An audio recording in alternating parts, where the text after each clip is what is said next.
N Sreekumar, ഇവിടെ ഈ പരസ്യവാചകത്തെപ്പറ്റി മാത്രമല്ല രാജീവ് പറഞ്ഞിട്ടുള്ളത്. എങ്ങനെയാണ് സ്ത്രീ സ്ഥാനാർത്ഥികളുടെ എണ്ണം കുറഞ്ഞത്, എന്താണ് വെള്ളാപ്പള്ളിയുമായി ബന്ധപ്പെട്ട് സംഭവിച്ചത്, എന്താണ് പത്മകുമാറുമായി ബന്ധപ്പെട്ട് സംഭവിച്ചത്, ഇങ്ങനെ ഒരുപിടി കാര്യങ്ങൾ. തദ്ദേശ തെരഞ്ഞെടുപ്പിലും ലോക്സഭാ തെരഞ്ഞെടുപ്പിലും തിരിച്ചടിയുണ്ടായി. ആ ഘട്ടത്തിൽ പാർട്ടി അത് പരിശോധിച്ചെങ്കിലും പാർട്ടി പിന്നീട് നടപടികളിലേക്ക് പോകാതിരുന്നത് നല്ല ഭരണമാണ്, അപ്പോൾ അതിലൂടെ അങ്ങ് രക്ഷപ്പെടുമെന്ന് കരുതി. പിന്നെ സമരസംഘടനകളാകാതെ കരുതൽ തടങ്കലിൽ കിടക്കേണ്ടി വന്ന SFIയുടെയും DYFIയുടെയും ഒക്കെ അവസ്ഥ. ഇങ്ങനെ ഒരുപിടി കാര്യങ്ങൾ ചൂണ്ടിക്കാട്ടുന്നുണ്ട് രാജീവ്. ഒരു പരസ്യവാചകത്തിൽ മാത്രമല്ല അദ്ദേഹത്തിന്റെ പ്രതികരണം ചുരുങ്ങിയിട്ടുള്ളത്. അതായത് ഗൗരവത്തോടെ ഇതെല്ലാം പുറത്ത് ചർച്ച ചെയ്യപ്പെടണമെന്ന നിർബന്ധ ബുദ്ധി പാർട്ടിക്കകത്തെ ചില കേന്ദ്രങ്ങളിൽ നിന്ന് ഉണ്ടാകുന്നുണ്ടെന്ന് കരുതാമോ? ഇപ്പോൾ MA ബേബി അതേ യോഗത്തിൽ പങ്കെടുത്തിരുന്നു, സെമിനാറിൽ ഐസക് പങ്കെടുത്തിരുന്നു. രണ്ടുപേരുടെയും പ്രാധാന്യം അറിയാമല്ലോ. വിഭാഗീയതയുടെ കാലത്ത് എങ്ങനെ പിണറായിക്കൊപ്പം അംഗരക്ഷകരായി നിന്നു എന്ന് നമുക്കറിയുന്നതാണ്.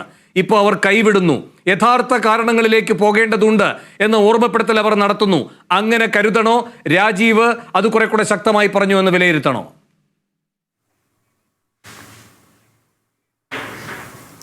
നോക്കൂ ശ്രീ വേണു, ഇന്ന് ശ്രീ രാജീവാണെങ്കിലും പാർട്ടിയുടെ ജനറൽ സെക്രട്ടറി ആണെങ്കിലും പറഞ്ഞത് അവരുടേതായ ഒരു സമ്മേളനത്തിൽ അവരുടേതായ പാർട്ടിയുടെ ബന്ധുക്കൾ ചോദിച്ച ചോദ്യങ്ങൾക്കുള്ള മറുപടിയായിട്ടാണ്. ഈ ചോദ്യങ്ങൾ എങ്ങനെ വന്നു എന്നതിനെക്കുറിച്ചൊന്നും ഞാനിവിടെ വിശദീകരിക്കാൻ ഉദ്ദേശിക്കുന്നില്ല. അത് അവരുടെ ഒരു പാർട്ടിയുടെ ഒരു സ്വഭാവമായിരിക്കാം. പക്ഷേ അവിടെ യഥാർത്ഥത്തിൽ സംഭവിച്ച എന്താണ് എന്ന് പറയാതിരുന്നുകൊണ്ട് ഒരു രക്ഷാപ്രവർത്തനമാണ് എന്നവർ നടത്തിയത്. ആ രക്ഷാപ്രവർത്തനം എന്താണെന്ന് വെച്ചാൽ, ഞങ്ങളൊക്കെ മന്ത്രിമാരായിരുന്ന സർക്കാരിൻ്റെ ഭരണപരാജയം കൊണ്ടല്ല, പാർട്ടിയുടെ പ്രവർത്തനത്തിൻ്റെ ദോഷം കൊണ്ടല്ല, മറിച്ച് ഇങ്ങനത്തെ ചില കാര്യങ്ങൾ കൊണ്ടാണ്. അപ്പോൾ അതിനർത്ഥം എന്താണ്? പാർട്ടി ഇതൊന്നും അറിഞ്ഞില്ലേ മുദ്രാവാക്യം ഏർപ്പെടുത്തിയപ്പോഴൊക്കെ?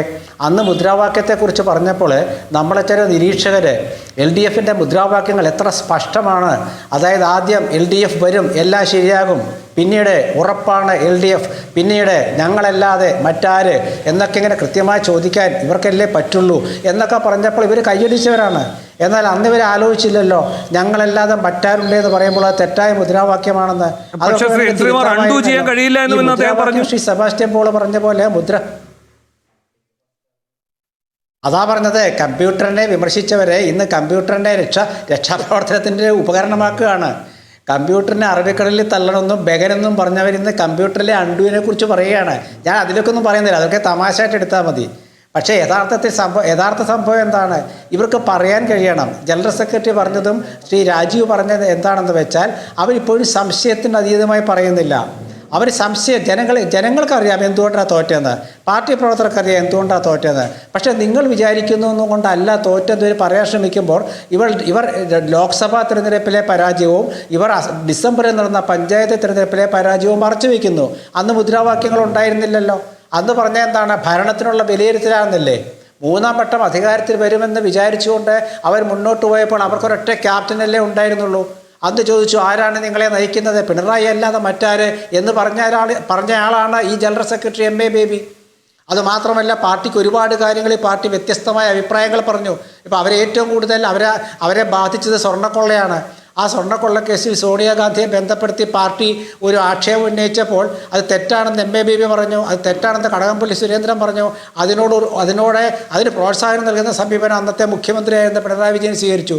അപ്പോൾ ഒരു നയമെടുക്കാൻ പോലും അവർക്ക് പറ്റുന്നില്ല. ഇന്ന് ശ്രീ MA ബേബി പറഞ്ഞെന്താണ്?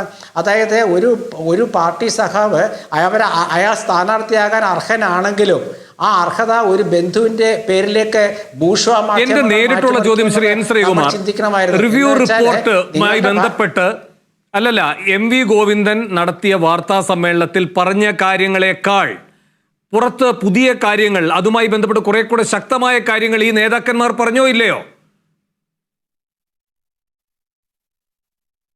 പറഞ്ഞിട്ടില്ല. അതാ ഞാൻ പറഞ്ഞത്. ഞാൻ പറഞ്ഞു വന്നതിന്റെ അർത്ഥം അതായത് ഈ പ്രചാരണ വാചകത്തിന്റെ വിശദീകരണങ്ങൾ MV ഗോവിന്ദൻ തന്നിരുന്നോ? വനിതാ സ്ഥാനാർത്ഥികളുടെ കാര്യത്തിലുള്ള കാര്യങ്ങൾ വന്നിരുന്നോ? വെള്ളാപ്പള്ളിയുമായി ബന്ധപ്പെട്ട് പത്മകുമാറുമായി ബന്ധപ്പെട്ടുമുള്ള കാര്യങ്ങൾ മാത്രമാണ് പിന്നെയും ഒന്ന് പറഞ്ഞു പോയിട്ടുള്ളത്. തളിപ്പറമ്പിന്റെ കാര്യത്തിൽ ഇത്ര ശക്തമായ പ്രതികരണം കണ്ടിരുന്നോ MV ഗോവിന്ദന്റെ ഭാഗത്ത് നിന്ന്? അല്ല, അതവർ നോക്കൂ, MV ഗോവിന്ദൻ എന്ന പാർട്ടി സെക്രട്ടറിയും മുഖ്യമന്ത്രി എന്ന ശ്രീ പിണറായി വിജയനും ഈ രണ്ടുപേരെയാണല്ലോ ഇവരിന്ന് പ്രതിസ്ഥാനത്ത് നിർത്താൻ തീരുമാനിച്ചിരിക്കുന്നത്. ഈ രണ്ടുപേരെ കുറിച്ച് വിമർശനം ഉണ്ടായെന്നല്ലേ ഇവർ പറഞ്ഞുകൊണ്ടിരിക്കുന്നത്. അപ്പം അതൊന്നുമല്ല, ഇവരൊന്നും അല്ല കുറ്റക്കാര് എന്ന് സ്ഥാപിച്ചെടുക്കാൻ വേണ്ടി ഒരു മുദ്രാവാക്യത്തെ മറയാക്കുകയാണോ കേന്ദ്ര കമ്മിറ്റി അംഗം? അതാണ് നമ്മൾ അതാണ് എൻ്റെ സംശയം. ഇവിടെ ഞാൻ MABB പറഞ്ഞത് പൂർത്തിയായിക്കോട്ടെ. അപ്പൊ ബൂർഷ്വാ മാധ്യമങ്ങൾ ഒരു സ്ഥാനാർത്ഥി ഒറ്റ മിനിറ്റ് ഒരു സ്ഥാനാർത്ഥിയാണോ, ഒരു സ്ഥാനാർത്ഥിയുടെ കാര്യത്തിലാണോ ഒരു പാർട്ടിയുടെ ജയാപജയങ്ങൾ? അങ്ങനെയാണെങ്കിൽ EMS നമ്പൂതിരിപ്പാടിന്റെ മോൻ EM ശ്രീധരൻ മത്സരിപ്പിച്ചപ്പോഴും അതുപോലെ AKGയുടെ ഭാര്യ സുശീല ഗോപാലൻ മത്സരിച്ചപ്പോഴും എന്തിനും നമ്മുടെ ആര്യ രാജേന്ദ്രന്റെ ഭർത്താവ് സച്ചിൻ ദേവ് മത്സരിച്ചപ്പോഴും ഒക്കെ അത് തന്നെയല്ലേ സംഭവിക്കേണ്ടത്? അതല്ല. അപ്പം അതൊന്നുമല്ല ഇവരെ സംബന്ധിച്ചുള്ള, ഇവർ കൃത്യമായി പറയണം പാർട്ടിക്ക് പരാജയം സംഭവിച്ചു എന്ന് വെച്ചാൽ ഇവർ പാർട്ടി എന്ന് പറയുമ്പോൾ പാർട്ടിക്ക് കണ്ണുമൂക്കം ഉണ്ടോ എന്ന് ചോദ്യമുണ്ട്. പാർട്ടി എന്ന് പറഞ്ഞാൽ ഞങ്ങളാണ്. മുഖ്യമന്ത്രിയുടെ പ്രവർത്തന രീതിയും പാർട്ടി സെക്രട്ടറി എന്ന നിലയ്ക്കുള്ള എൻ്റെ ചില പ്രവർത്തന രീതിയും പരാജയത്തിന് വഴിവെച്ചു എന്ന് പറയണം. ഇത് MABB ഇന്നത്തെ പ്രസ്താവന ഒളിയമ്പെന്നാണ് പറയുന്നത്. ഒളിയമ്പാണോ ഒരു പാർട്ടി ജനറൽ സെക്രട്ടറി പറയേണ്ടത്? നേരിട്ട് പറയണം. ഞങ്ങൾ ഈ പാർട്ടിയിൽ പലപ്പോഴും പല കാര്യങ്ങളും അങ്ങനെ പറയേണ്ടി വരും. ബക്കറ്റിലെ തിരക്ക് അങ്ങേക്ക് ഓർമ്മയുള്ളതാണ്. ഞാൻ വരാം